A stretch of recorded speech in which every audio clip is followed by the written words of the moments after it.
오늘 함께 말씀 보시겠습니다. 오늘 말씀은 누가복음 2장 7절 1절 말씀입니다. 누가복음 2장 7절 1절 말씀입니다.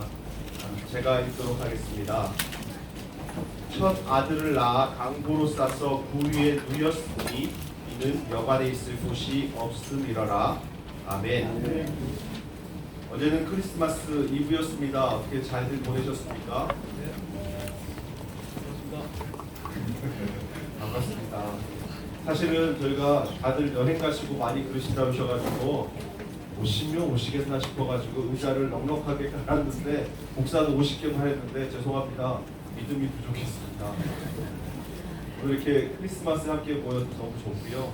어제 저녁에 나가니까 참 제가 봤던 크리스마스의 인상 중에 특별한 크리스마스의 장면을 이 앞에 분수대에서 봤습니다. 사람들이 그래 크리스마스라고 가족들끼리 막 나와서 사진 찍고 막 하는데 곳곳에 정경들이 같이 서 있대요. 그 사람들이 이제 언제 누가 대모대로 변할지 모르니까 항상 긴장하면서 이렇게 동그랗게 서서 서로 바깥을 탁 쳐다보고 있는 그룹이 있는 걸 보면서 아, 이게 크리스마스 이런 크리스마스를 또 볼 수가 있네라는 생각을 했습니다. 우리가 일반적으로 크리스마스 성탄절 이르면 어떤 것을 생각합니까? 기쁨을 생각하지 않습니까?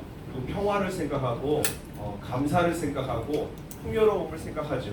그런데 성탄절의 모습에 뭔가 이렇게 싸움과 평화가 아주 묘하게 공존되어 있는 모습을 어제 홍콩 시내에서 볼 수 있었습니다. 어제 또 저녁에 데모한 곳도 있다는 얘기 들었는데 참 성탄절이라는 것을 더 깊이 묵상하는 시간이 되는 것 같고요. 그러나 우리는 오늘날은 성탄절 이르면 평화, 기쁨, 어떤 우리의 마음에 감사 이런 단어들을 떠올리지만 오늘 우리가 본 말씀도 그렇고 예수님이 태어나셨던 그때의 그 시간의 성탄절을 생각한다면 우리가 지금 생각하는 성탄절과는 완전히 다른 성탄절일 것입니다. 어쩌면 그때는 행복과 평화보다는 가난, 빈곤, 그리고 거절과 같은 단어들이 성탄절에 어울리는 단어일 것입니다. 성탄절 장면을 생각하면 앞에도 자그마한 그 성탄절 모양의 그 미니어처가 있지만 평화하지 않습니까? 아름답지 않습니까? 하지만 저게 현실이 되면 어떻습니까? 똥냄새 나고요, 더럽고요, 지저분하고요. 제가 부모의 마음이었다면 얼마나 미안했을까, 아이에게, 자기 자녀에게. 이런 장소밖에 주지 못하는 그 가난함에 주는 아픔과 미안함이 굉장히 강한 저녁이 성탄절이었을 것 같습니다. 성탄절의 장면을 묵상하면서 질문하게 됩니다. 왜 주님은 가장 가난한 자리에, 가장 빈곤한 자리에 메시아로 오신 것일까? 우리 모든 사람들의 마음에 어떤 우리를 삶을 대변하는 것으로 주님이 오셔야 했다면 그냥 중산층 가정에 오셔도 되지 않습니까? 아주 극빈층보다는 사실 일반적인 삶이라면 그렇게 부자는 아니라 해도 그냥 어느 정도 살아가는 삶, 가장 일반적인 가정의 아이로 오는 것이 가장 인간적인 모습일 것 같은데 왜 하나님은 굳이 가장 가난한 자리에 오신 것일까?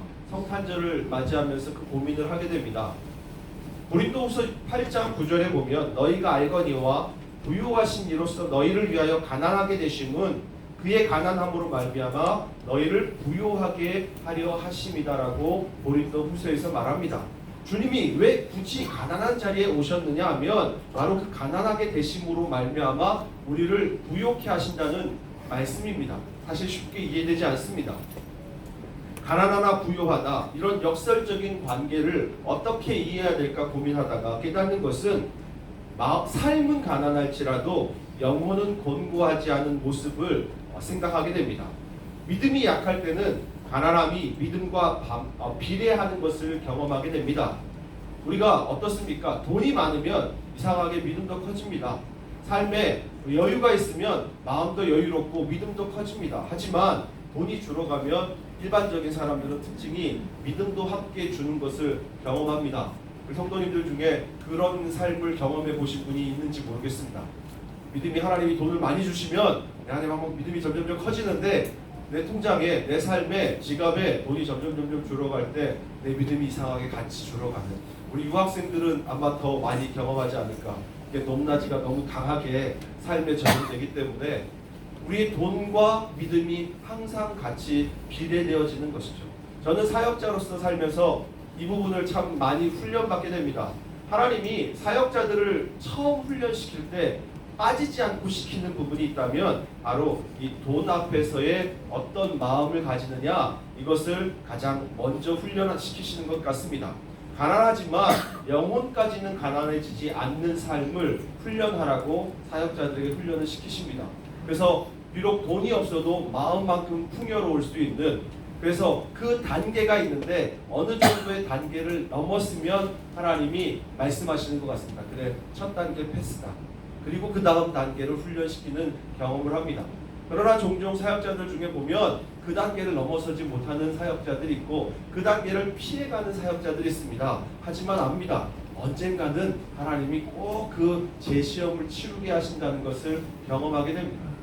그리고 우리의 성도들의 삶에도 똑같다라는 생각을 하게 됩니다.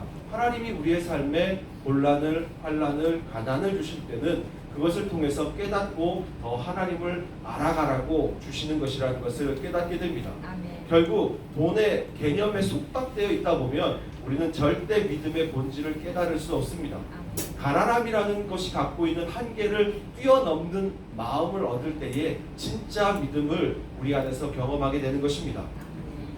이 돈의 개념을 뛰어넘는 것이 왜 믿는 사람들 속에 필요하느냐 하면 교회를 생각해 보십시오. 세상의 관점에서 보면 교회만큼 가장 비생산적인 공동체가 없습니다. 뭘 만들어내지 않습니다. 끊임없이 소모합니다. 그런데도 2000년 이상을 교회라는 공동체는 하나님이 유지되게 하셨습니다. 그 교회 안에 가난하지만 곤고하지 않는 영적 비밀이 있을 때 그 교회는 풍성합니다. 그런데 교회가 이 비밀을 깨닫지 못하면 교회로 살아가면서 하나님의 지체로 살아가면서도 늘 어떤 물질의 가난함의 어떤 현실에 쫓기는 그런 교회로 살아가게 됩니다. 우리가 건강한 공동체, 성숙한 공동체가 된다는 건 어느 순간 이 돈이 주는 한계를 뛰어넘는 그 공동체를 우리가 체험할 때 이 가난이 갖고 있는 한계를 뛰어넘는 믿음을 경험하게 될 것입니다. 아멘. 주님은 가장 가난한 자리에 가장 풍요로운 자로 오셨고 이것이 성탄으로 우리에게 말씀해 주십니다. 누가복음 4장 18절에 보면 예수님께서 처음 사역을 하시면서 사람들 앞에 자기의 사역을 선포하듯이 말씀으로 이야기하시는 장면이 나옵니다. 그런데 거기서 다른 말을 하는 게 아니라 이사야서 61장의 말씀으로 자기의 사역이 무엇인지를 선포하십니다. 이렇게 말씀하십니다. 주의 성령이 내게 임하셨으니 이는 가난한 자에게 복음을 전하게 하시려고 내게 기름을 부으시고 나를 보내사 포로된 자에게 자유를, 눈먼 자에게 다시 보게 함을 전파하며 눌린 자를 자유롭게 하고 주의 은혜의 해를 전파하게 하려 하심이라 라고 이렇게 주님이 자기의 사역을 사람들 앞에서 선포하십니다. 가난한 자, 포로된 자, 눈먼 자, 눌린 자를 말씀하시고 그들을 포로에서 자유롭게 하기 위해서 내가 왔다 말씀하고 있습니다. 이 가난함의 특징이 어떤 것에 특징이 있습니까? 원래 가난하지 않았습니다. 그런데 가난하게 된 것입니다. 포로는 어떤 사람입니까? 원래 포로가 아닙니다. 자유자였지만 포로가 된 사람입니다. 눈먼 자는 무엇이라고 말합니까? 원래 보았지만 보지 못한다고 말하고 있고, 눌린 자도 원래부터 눌린 자가 누가 있겠습니까? 누군가의 그 힘에 눌려 있는 것입니다. 그들에게 주님이 말하는 것이 내가 하나님의 은혜의 해를 전파하러 왔다 말씀하십니다. 이 은혜의 해를 전파한다는 말을 원뜻으로, 성경의 원뜻으로 보면 주의 받아들여질 만한 해라고 말하고 있고, 이 말은 그냥 희년이라는 말입니다. 여러분, 희년에 대해서 알고 계시지 않습니까? 이스라엘 민족이 50년마다 그 안식년이 모여져서 50년째가 될 때는 아예 희년이라고 선포하고, 그때는 대대적인 탐감의 일들이 이스라엘 역사에 있었습니다. 주님이 말씀하시는 그 은혜의 해라고 말씀한 기록되어 있는 것은 그냥 이스라엘 사람들은 희년 이렇게 받아들이면 되는 것입니다. 희년이 되면 어떤 일들이 있습니까? 희년이 되면 크게 땅과 집이 돌아갑니다. 노예가 해방됩니다. 내가 지고 있던 부채가, 빚이 면제가 되는 놀라운 일들이 이 희년의 해에 일어나게 됩니다. 주님이 말씀하시는 것입니다. 가난하고 눌려있고 포로되고 눈먼 자들에게 내가 희년으로 왔다. 희년으로 와서 바로 그 모든 것들을 이제 해방할 것이다. 그 면제해 줄 것이다. 이것이 주님의 그 사역 선포인 것입니다. 희년에는 몇 가지 특징이 있는데, 첫 번째로 우리가 생각할 수 있는 것은 원래 상태로의 회복입니다. 우리가 흔히 컴퓨터가 문제가 생기면 리셋한다고 하지 않습니까? 꺼서 다시 키죠. 아예 재부팅을 하는 경우도 있고, 문제가 심하면 아예 프로그램을 다 지우고 원상태로 복구하는 방법이 있습니다. 이 모습을 보면서 생각합니다. 세상적인 리셋, 세상적인 복구와 하나님의 복구는 차이가 있습니다. 세상이 주로 하는 복구는 제로로 돌아가는 것입니다. 뭔가 자기가 막 쌓아놨다가 자기가 뭔가를 만들어 놓았던 것들이 문제가 생겨서 마지막 어떻게 해결해 보려고 애를 쓰지만 해결되지 않을 때 마지막 방법으로 선택하시는 것이 리셋인데, 제로로 돌아가는 것이죠. 과거로 돌아가서 다시 시작해야 되는 게 세상적인 리셋이라면, 하나님이 주시는 리셋은 좀 다릅니다. 하나님은 오히려 없는 곳에서, 빼앗긴 곳에서, 잃어버린 곳에서 회복해 하는 것이 하나님이 주시는 회복이고 리셋입니다. 이게 세상이 주는 것과 하나님이 주는 것이 다른 것입니다. 왜? 하나님이 주시는 것은 회복이 다시 돌아가고 채워지는 것이 리셋의 개념이겠습니까? 우리가 하나님과 함께 했을 때는 완전했기 때문입니다. 하나님과 함께 있을 때는 가난하지 않았고, 노예되지 않았고, 눈멀지 않았고, 눌리지 않았던 것입니다. 그러나 우리가 그 원상태에서 잃어버렸을 때 가난해졌고, 눈멀었고, 우리가 노예가 됐고, 또 우리가 다른 자에게 눌리는 삶을 살게 된 것입니다. 그래서 이 희년은 바로 하나님 안에서 다시 회복되는 원상태가 되는 그 기쁨을 누리도록 하는 것이 희년의 뜻이라는 것을 우리가 오늘 성탄절에 묵상해야겠습니다. 두 번째로는 은혜입니다. 가난한 자는 스스로 가난해서 나올 수 없습니다. 포로된 자도 스스로의 힘에서 포로에서 벗어날 수 없고, 눈먼 자도 자기 힘으로 어떻게 눈을 뜨며, 눌린 자가 자기 힘으로 풀어날 수 있었으면 그가 왜 눌려 있겠습니까? 자기 힘으로 할 수 없기 때문입니다. 그러나 하나님이 이 일에 개입하시고, 내 힘이 아니라 하나님의 외부의 힘이 개입해서 그 눌림에서 해방케 하면 거기서 자유롭게 되는 것입니다. 그런데 그 자유롭게 함에 있어서 조건이 없습니다. 하나님이 무조건적으로 주시기로 약속되어 있는 것입니다. 내가 함께 하겠다는 것입니다. 그래서 희년은 우리에게 은혜입니다. 내 노력과 내 수고가 없이 대가 없이 주어지는 그것이 은혜인 것입니다. 아멘. 오늘 우리가 이 은혜의 자리 가운데 있어야겠습니다. 똑같은 방법을 사용하는 단체가 있죠. 우리처럼 하나님께서 희년의 제도처럼 가져갔던 사람이 돌려주는, 그리고 많은 자가 나누어주는 똑같은 방법을 쓰는 단체가 공산주의지 않습니까? 공산주의에서는 많이 갖고 있는 자에게 나눠줘, 니꺼 나눠줘, 이렇게 다 나눠주지만 그 안에 기독교와 큰 차이가 무엇이 있습니까? 빼앗기는 불만이 있죠. 갖고 있던 사람의 아픔이 있죠. 홍콩에 있는 많은 중국에서 넘어오신 분들이 역사 속에 문화혁명 시절에 빼앗긴 분들이 너무 많이 넘어왔기 때문에 오늘날 무슨 반중국 데모를 하면 어떻습니까? 그분들 중에 나와서 데모하는 분들이 많죠. 그 빼앗겼던 아픔들이 있기 때문에. 그러나 하나님은 동일한 것을 예수 믿는 사람들에게 요구합니다. 나눠주라고 말합니다. 하나님께서 먼저 희년 전에 가졌던 그 돈을 주거나 어떤 대가를 지불하고 땅이든 집이든 사람이든 가져왔던 사람들이 희년에는 대가 없이 풀어주도록 하고 있습니다. 그러면 희년이 되면 많이 갖고 있던 사람들이 억울한 날 아니겠습니까? 그러나 희년이 억울함이 아니라 기쁨이고 감사인 이유가 무엇입니까? 나눠주는 사람들이 그 기쁨에 동참할 수 있는 믿음이 있기 때문입니다. 나눠주는 사람들에게 그것이 은혜임을 알 수 있는 믿음이 있기 때문입니다. 아멘. 오늘 우리가 하나님 앞에서 살아가면서 그 은혜를 충분히 경험할 때 우리는 나눠줌 속에서 하나님의 기쁨을, 하나님의 은혜를 같이 경험할 수 있는 것입니다. 우리 제1교회가 하는 모든 일들이 이런 나눔이 있었으면 좋겠습니다. 내가 갖고 있었던 것을 하나님의 희년처럼 나누어주고 부족한 곳을 채워줄 수 있는 은혜들이 우리 안에 있었으면 좋겠습니다. 아멘.